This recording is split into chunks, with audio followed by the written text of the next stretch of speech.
پیاری حدیث مسلم شریف سے لی گئی ہے۔ حضرت ابو ذر رضی اللہ عنہ نبی کریم صلی اللہ علیہ وسلم کا ارشاد نقل کرتے ہیں کہ اللہ تعالیٰ نے ارشاد فرمایا، میرے بندوں، میں نے اپنے اوپر ظلم کو حرام قرار دیا ہے اور اسے تمہارے بیچ بھی حرام کیا ہے، اس لیے تم ایک دوسرے پر ظلم مت کرو۔ میرے بندوں، تم سب گمراہ ہو سوائے اس کے جسے میں ہدایت دوں، اس لیے مجھ سے ہی ہدایت مانگو، میں تمہیں ہدایت دوں گا۔ میرے بندوں، تم سب بھوکے ہو سوائے اس کے جس کو میں کھلاؤں، اس لیے تم مجھ سے ہی کھانا مانگو، میں تمہیں کھلاؤں گا۔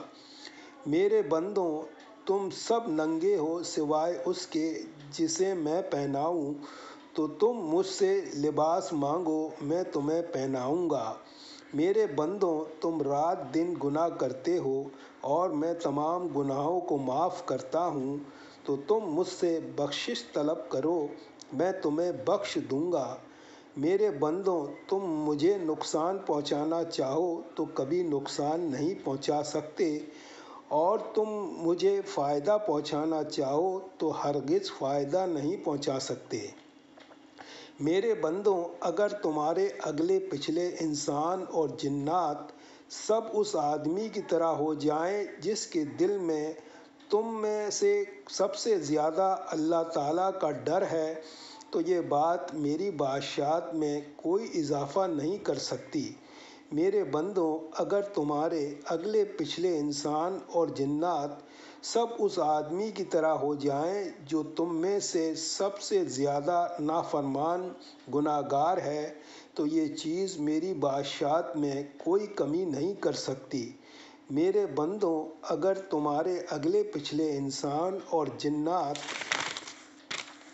سب ایک کھلے میدان میں جمع ہو کر مجھ سے سوال کریں اور میں ہر ایک کو اس کے سوال کے مطابق عطا کروں، تو اس سے میرے خزانوں میں اتنی ہی کمی ہوگی جتنی کمی سوئی کو سمندر میں ڈال کر نکالنے سے سمندر کے پانی میں ہوتی ہے، اور یہ کمی کوئی کمی نہیں ہے۔ اسی طرح اللہ تعالیٰ کے خزانوں میں بھی سب کو دے دینے سے کچھ کمی نہیں آتی۔ میرے بندوں، تمہارے اعمال ہی ہیں جن کو میں تمہارے لیے محفوظ کر رہا ہوں، پھر تمہیں اس کا پورا پورا بدلہ دوں گا۔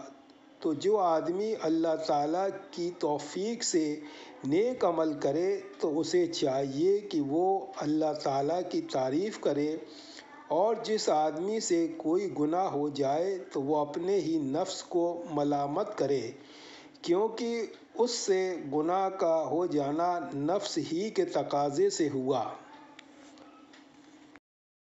سبحان اللہ و بحمدہ، سبحانک اللہم و بحمدک، اشہد ان لا الہ الا انت، استغفرک و اتوب الیک۔